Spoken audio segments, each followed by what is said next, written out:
Now that finals are over and I survived another semester and only got one left to go, what's going to take up my free time? More books, of course, to talk to you guys about. Let's talk about some of those now.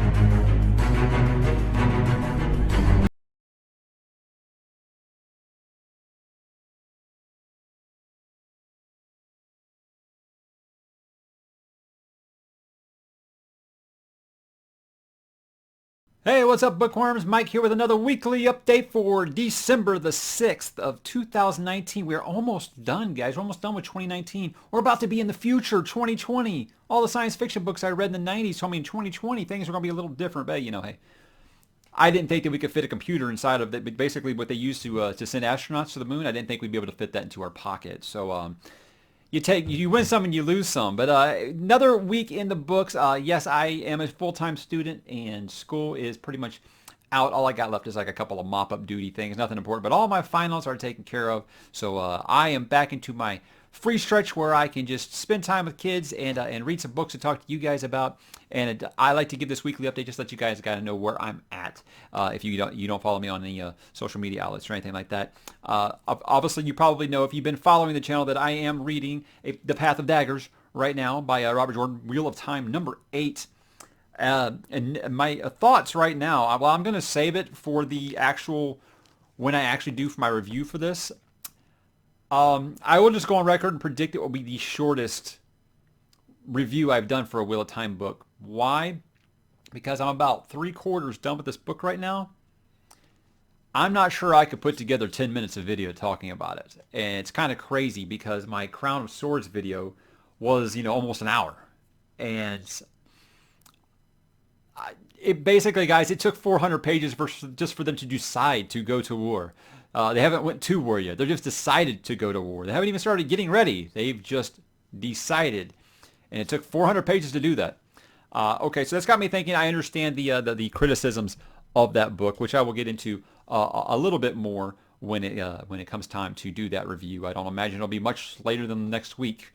But I'm not going to sit here and say I think it's a bad book or anything like that. It's just I understand the criticisms at this point. But I'll say that for the actual review. It seems like I talk about it every week. I'm still working on Dark Age by Pierce Brown.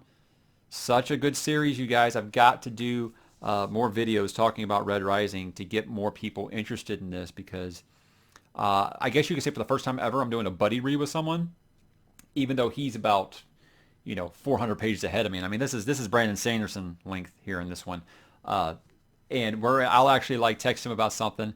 And there was actually like a really big theory I had, and I sent him a string of texts, and then he was like, "Oh, okay." Obviously he knew already.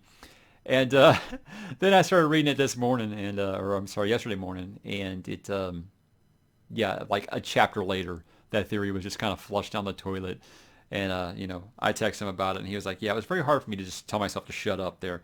But I don't do very many buddy reads, so to speak, because no one really reads anything that I do. But this guy, Armin, he's actually the one who got me into the Red Rising series. So now that we're actually, almost caught up, like I said, he's a couple hundred pages ahead of me at this point. But it's really good, man. You guys really got to read this series. It's fantastic. I can't say enough about it.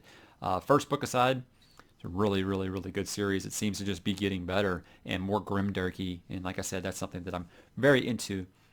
Now, the opposite of grimdark would be Harry Potter, right?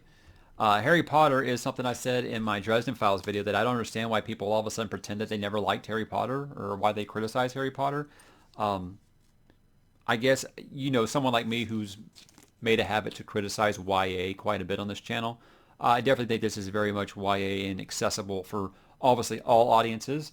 And I've said that my criticism of YA really, when YA first broke big, I said I was in support of it because I was encouraged by seeing young people reading because it seriously seemed like something that was dying.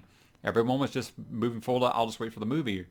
And I was really excited about it. And then I noticed that there was probably about, and this is rough estimate, 3/4 of those readers were adults that were reading YA because they didn't want to actually apply themselves and read anything more difficult. I get that. I get that. I get the times when you want to just kind of have something light to read. I mean, I don't consider Dresden Files YA, but I said I'm reading that right now as kind of something to decompress from these Wheel of Time books and these big, just these big epic fantasy novels that I read. And so I get it.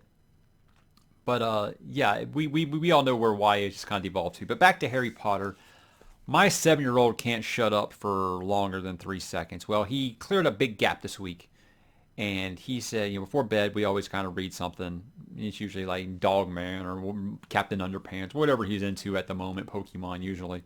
And I said, okay, well, you read that. Do you want me to read something to you? And he said, sure. So I tried about a year ago to do Hitchhiker's Guide to the Galaxy, and he was interrupting me every second sentence to talk about something that was completely different. So I was like, okay, he's obviously still too chatty to just lay down and listen. But we've read the first two chapters of Sorcerer's Stone. In America, it's called the Sorcerer's Stone, not the Philosopher's Stone.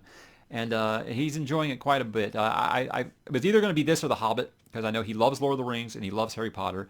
So we decided we're going to watch Lord of the Rings. We're going to read Harry Potter. And 2 chapters in, he's very engaged. He's asking questions. He's already making guesses. Even though he saw the movies, he probably doesn't remember very much. I mean, he was a little younger.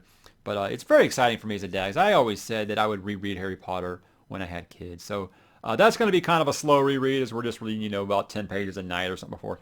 Because this is the first time he actually zips his lip and listens, and I know he's getting sleepy really quick. So, but he is enjoying the series, so I'm enjoying reading it to him. As far as my next plans, my TBR is constantly evolving. You guys know this. I think my TBR, you go back and look for a video I did a while back about my planned schedule for 2020, and like almost none of those things are on there anymore. With the show coming up soon, I decided to go ahead and move Blood of Elves up my schedule. And I believe I learned how to say this gentleman's name finally, Andrzej Sapkowski. Okay, I went to these actual thing where you can go and listen to how they are pronounced by people in Poland. And so if I'm still saying it wrong, I'm just never going to get it right. Andrzej Sapkowski. You can see why I've been saying Sapkowski on all my videos. So I'm trying, you guys. But I've been told by some people there are some things they've seen in the trailers. I did that video where I talked about like the episode titles and what they could mean. And some people were saying that there were some things that they saw that were from Blood of Elves too, not just Sword of Destiny and Last Wish. So I'm like, okay, well, shoot. After I finish Dark Age, I'm going to try, or actually, you know what? After I finish Path of Daggers, I'm going to start this. And after I finish Dark Age, I plan on getting back into Dresden. I've talked about Dresden a lot the last couple of weeks. If you haven't been paying attention, I really got into Dresden. I've done 2 videos for Dresden here about why I decided to read it and in the review for the first couple of books. So if you check those out, I'd appreciate it. But I'm excited, obviously, to get back into Witcher. This is the first actual novel, so I'm expecting a much different pace. I've gotten lots of different reactions. Some people say, no, it's still great. And other people say, it's not like the first 2 books, which were all Geralt-centric. I understand this isn't going to be 100% Geralt like those first 2 books are. I'm expecting, to get more Ciri, to get more Yennefer, to get more of just every other thing. And I'm excited about that. I want to build this world a little more than just monsters and what Geralt's thinking. So I'm actually excited for that. But I don't know if I'll be able to finish before the series starts. Who knows? Who knows? It's not really exceedingly long. It's pretty big font. It's less than 400 pages here. I don't imagine it would take too much time, but, depends on if I can put that Dresden Files books down. So much fun. So much fun. Something that I like to do on the channel with you guys is the community board. I don't know if if you've ever checked out the community tab that's on the channel. But I'll put like a poll or something up there, just a quick update of what I'm doing kind of thing. It's kind of like not social media. It's like social media just for the channel, I guess, or whatever. But I like to put polls up there because I've said in some of these videos, there are certain things that I want to read, but if I can't talk about them with you guys, as in like you have no interest in hearing me talk about these things, I'm probably not going to read them. Like I said, Red Rising is like the only one I'm trying to force right now that doesn't get a lot of traffic on the channel. Stephen King gets moderate traffic on the channel, kind of depending on what it is or if there's a big movie out or something like that. And obviously, I'm never going to stop reading Stephen King, so I'm going to keep talking about that. But Red Rising is the only one I think I've gotten kind of middling traction on, and I'm just going to kind of press it because I'm trying to get more people aware of the series. I want to talk about what you guys want me to talk about. So I'll put up these polls, and I really appreciate if more of you guys could maybe take a second to vote in some of these because, we're almost pushing up on 1,600 subscribers to the channel now, and I only got 142 votes in this poll, which is great. Look, Don't get me wrong. I never expected to get anybody to vote on these polls. I'll put these kind of polls on Twitter and they get crickets. Nothing. So I did put up a poll about which series that I'm not already reading would you be interested in me starting in 2020 and hearing me talk about. And if you have other recommendations, please drop them in the comments. Like I said, I got 15 comments, 142 votes. And the choices were Faithful in the Fallen series by John Gwynne, His Dark Materials by Philip Pullman, Riyria Revelations by Michael J. Sullivan, The Nevernight Chronicle by Jay Kristoff, and The Red Queen's War by Mark Lawrence. And runaway landslide, Michael J. Sullivan's Riyria Revelations just won that one easily. 40% of the vote going to that. Second was His Dark Materials with 25%, Red Queen's War with 18, Faithful in the Fallen with 12, and poor old Nevernight Chronicle with only 5. Look, I have said for a while I'm very interested in reading Michael J. Sullivan just because I follow him on Goodreads and just his communication with his fans. I've said before, I just swoon for authors who take the time to mingle with us commoners. I say like Brandon Sanderson, like how he apologizes when he doesn't update status bars on his website. I love guys that communicate with their fans. It's great. It's kind of one of the reasons I want to read Tad Williams too, because he's so engaged on Twitter. But yeah, Michael J. Sullivan just nonstop. I mean, he does Kickstarters to do some of these books independently, so he can get them to his fans earlier and stuff like that. That's like small town boy done good right there. So I've been interested in Riyria for a while. I know that I understand now that there is Revelations is like the first 6 books, and then I believe Chronicles is like a 4-book prequel series, and then the Legends of the First Empire. That's a prequel series like 1,000 years. So I didn't know that this whole universe was connected, and I had a reader kind of explain that to me, and I appreciate it. But I don't know when I'll be starting Riyria, but before I start like a new big series, Riyria will definitely go first because of that recommendation. Except I will say I probably plan to do Golden Compass before the rest of His Dark Materials, just because wife wants to binge watch the season 1 of the His Dark Materials on HBO over the holiday break. So I was like, well, I got to read Golden Compass first. You know, she read that story, and I'll talk about it because I plan on doing a His Dark Materials video soon. But I'll talk a little more about that story then. But yeah, if another multi-book series that I plan on starting outside of a trilogy, hold me to the fire, guys. It's going to be Riyria, and I'm excited to talk about it because I don't know anything about it, nothing whatsoever. But like I said, I love how Michael J. Sullivan just communicates with his fans. It's really, really awesome. I did want to say real fast, social media platforms, I'm trying to push that up. I made a video for that right here, just making it known where all the social media for the channel can be found. Instagram has pulled in a ton of new subscribers lately, and I never really thought Instagram would be something like that since you can't even post links there. But I know I do a lot of artwork for the channel, and you can post that artwork, and it's gotten a lot of people interested in the channel. I don't know how they feel about the videos, but they like the artwork. I also want to mention the Goodreads page. I'm thinking about giving myself a custom URL so you can search for me a little easier. I link it in the description in every video down below. You can get the Goodreads page, but Goodreads is the place to go if you want to know not only what I'm reading, but exactly where I'm at, because every night when I stop, or when I plan on or when I switch between the 2 books that I'm currently reading, I'll update what page number I'm on so I can kind of tell you where I'm at, and I'll make like a little comment here or there about what I'm thinking so far. So Goodreads, it's just Mike's Books Reviews. I believe you can just search it. I've done a search for it and it comes up. So Mike's Book Reviews. Send me a friend request, man. I'd love to talk to more of you on there. What else we got? For movies, Netflix put out The Irishman by Martin Scorsese, and I had planned on watching it. The wife was out of town, and she isn't into any mafia movies, guys. So that's like the one thing that I tried to get her to watch Godfather 3 times now, and she's fell asleep 4 times in the three attempts. So I decided that was never going to happen. Couldn't get her to watch Sopranos. Couldn't get her to watch Goodfellas. I just decided, you know what, mafia and the mob, that stuff just ain't for her. So I'll watch this while she's out of town. I was about to watch it, and I was like, you know what?